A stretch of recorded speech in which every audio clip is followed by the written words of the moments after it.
So this will be my 100th video. I'm patting myself on the back right now. Maybe I should get a webcam for you guys. But in this 100th video, we're going to talk about a big topic. It's going to be the Newton's.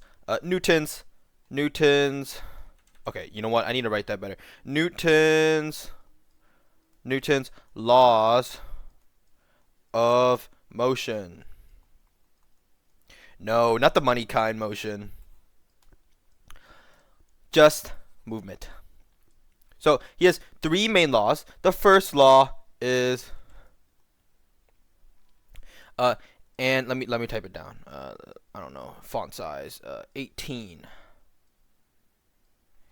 And object in motion stays in motion unless there is an external force. So I'm just going to do a quick explanation of this. Basically, if you are still, let's say you're a ball on some table, unless you have some external force telling you gravity, wind, I don't know, your hand pushing the ball, unless there's some external force telling this ball to move, it's not going to move. It's going to stay still. It can't just suddenly move out of nowhere. And also, a more, I guess, clear example of this is an object of motion stays in motion unless there's an external force. Well, let's say you have a ball racing through space, the vacuum of space. Let's put some stars in the background, maybe. Some stars in the background. And this ball will stay at a constant velocity. So it's going to stay in the same direction and with the same velocity. So maybe it's going, I don't know, in this direction, 50 meters per second.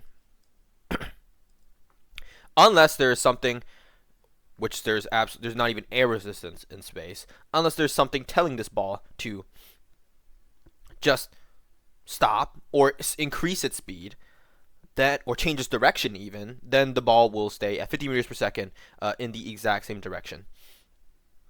And likely this won't be the case. Maybe there's gravity in space or something like that. But assuming you're in a complete vacuum, there's nothing around you, no gravity affecting you, you're going to stay in the same within the same velocity, within the same direction, and you're not going to change any direction or accelerate in any way. Okay. How about Newton's second law of motion? Well, Newton's second law of motion is just F equals ma. More specifically, the net force equals mass times acceleration. This is a very good model. This is a super simple problem. But what you can actually figure out from this is you can solve a lot with this. Free body diagrams. You can solve for weight. I don't know. There's a lot of things you can do with Newton's second law of motion. But basically, it states that net force is equal to mass times acceleration. So let's say you have some point. It's 5 kilograms. Mass is going to be in the unit kilograms, and you are pulling in opposite directions. This is in 10 newtons, and this is 5 newtons. So newtons is the unit for force, and the net force. Well, the net force is just all the forces added together. So if you were to just disinclude this 5 newtons on this side, technically this ball, even if this ball is getting pulled to the right 10 newtons and pulled to the left 5 newtons, it's technically only experiencing 5 newtons of force on the right, because that is the difference between our two opposing forces. And if you have your net force, well, you can actually solve for acceleration by dividing net force by mass. And if you do it in this case, you would get 5 newtons divided by 5 kilograms, and you would get an acceleration of 1 meters per second squared in the direction of your force, in the direction of your net force. Okay, how about Newton's third law of motion? Well, Newton's third law of motion just states that for every action, let's make this longer. For every action, there is an equal and opposite reaction. So what does this mean?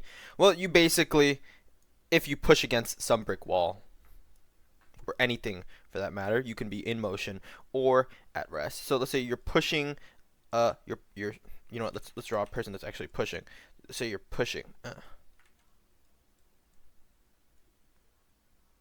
Oh, this leg. Wait, this leg should be back, I think. This leg should be back. So there you go. So you're pushing some box. If you push with a force of 5 newtons in this direction, the box will push back with a force of 5 newtons back at your hand.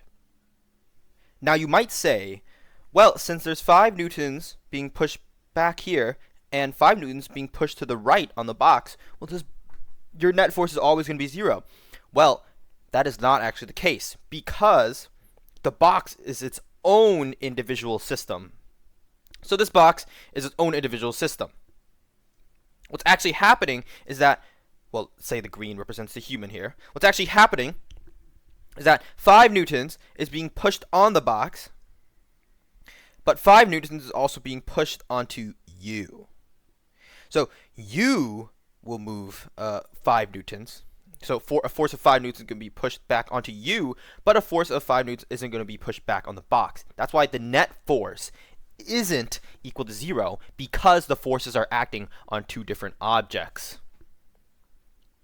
In this case, the human and the box. So those 2 different objects are experiencing 5 newtons back on each other. That's why the box will still move, even though, it might look like the arrows are pointing in the opposite direction. I forgot to add a couple important points about Newton's third law of motion. Newton's third law of motion just basically, I'll cover this really quickly as fast as I can, because you're just looking at a black screen that's kind of boring. But it basically just states that, well, obviously the actions have to happen at the same time. Your force, so you pushing on some box. If you push with 10 newtons on the box, the box must push in the opposite direction with 10 newtons.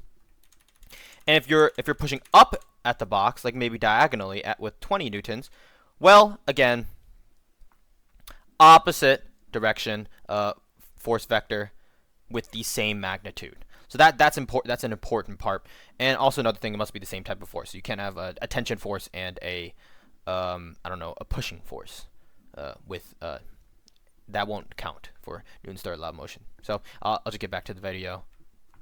This was a sort of simplistic example of, or simplistic explanation of all Newton's laws of motion, but these are going to be very important in your mechanics physics class. So make sure to pay attention and get really, really used to all these. You're going to implicitly learn 1, so you don't even memorize it. And 3, I mean, like, I barely used this guy past the first exam. So take that with a grain of salt. I don't know, physics classes are different. But as always, if you have any questions, put it down in the comment section.